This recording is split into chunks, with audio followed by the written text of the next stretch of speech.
झारखंड के मुख्यमंत्री हेमंत सोरेन का जैसे ही लुक बदला वैसे ही हेमंत 2.0 में थानेदार भी महात्मा बन गए हैं।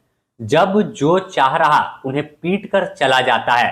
पिटाई भी कोई राह चलते नहीं बल्कि अब थाने में घुसकर ही दरोगा साहब का कॉलर पकड़ लेता है। सभी जवान और दरोगा हाथ जोड़कर खड़े होकर देखते हैं और कहते हैं हम तो महात्मा हैं, हम हाथ कैसे छोड़ देंगे। कुछ ऐसा ही मामला रांची के चुटिया थाना से सामने आया है। थानेदार लक्ष्मीकांत की पिटाई थाने में घुसकर एक व्यक्ति ने अपनी पत्नी और बेटी के साथ मिलकर कर दी।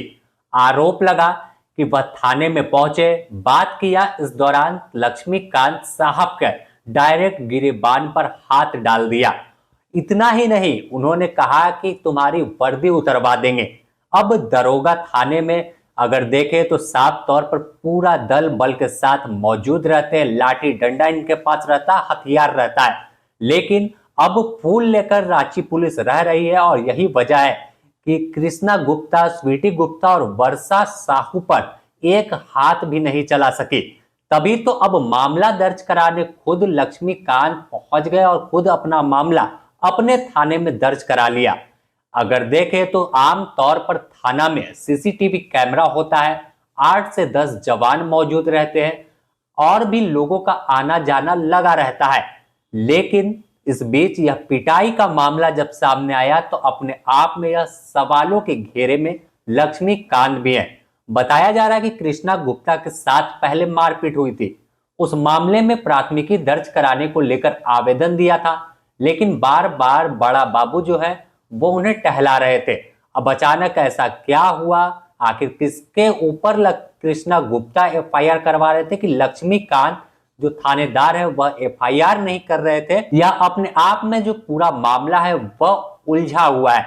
हालांकि अब तक जो है कृष्णा गुप्ता सामने नहीं आए हैं कि मारपीट की पूरी वारदात कैसे हुई है, आखिर किस तरह से आरोप लक्ष्मीकांत के द्वारा लगाया गया है। हालांकि इस मामले में एफआईआर कराया गया है और एफआईआर में लक्ष्मीकांत ने बताया कि कृष्णा गुप्ता, स्वीटी गुप्ता और वर्षा साहू रात करीब 8 बजे के आसपास थाने में पहुंचे। इस दौरान उनके दफ्तर में पहुंची, कार्यालय में वह काम कर रहे थे। तभी बात शुरू हुई और अचानक वह उठे और थानेदार का कॉलर पकड़ लिया, वर्दी को फाड़ दिया। इसके बाद उनकी टोपी उठाकर फेंक दिया, फाइल को इधर उधर फाड़ दिया। यही नहीं रुके, आरोप यह भी लगा कि कृष्णा गुप्ता अपनी पत्नी के साथ मिलकर उनका कॉलर पकड़े हुए थाने के आंगन तक चले गए। इतना कुछ हो गया और तमाम जवान उन्हें छू भी नहीं रहे थे, क्योंकि भाई रांची पुलिस है, महात्मा बनी फिर रही है। अब इस मामले में यह भी बात सामने आई और लक्ष्मीकांत ने बताया कि वरीय अधिकारियों को गाली गलौज की गई है, अनाप शनाप बोला गया है। तब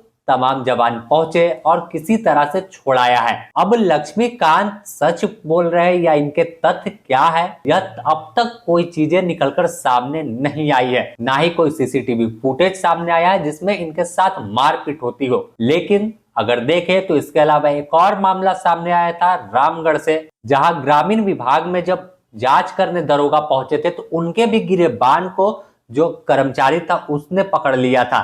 तो इस पूरे मामले को मिलाकर देखें तो ऐसा लगता है कि रांची पुलिस अब महात्मा बन गई है, लाठी डंडा तो चलाएगी नहीं। बंजा रे बंजो, ओना रे बंजा, ओना रे आना रे, ओना रे बंजा। हमारी भी तमन्ना है कि तू डॉक्टर बन के हम सब गांव वालों की सेवा करे। क्या तुम्हें प्रेगनेंसी है? मैं इस कमीने को नहीं छोड़ूंगा, चाहे कुछ भी हो जाए। ये गांव हमारा, ये गली हमारी, ये कस्बा हमारा, ये काम हमारा। जातिवाद को हमें घर घर में फैलाना है। आज के बाद इन जैसा कोई भी आया तो उसका यही अंजाम होगा। It's not a question of good and bad. It's a question of win and defeat.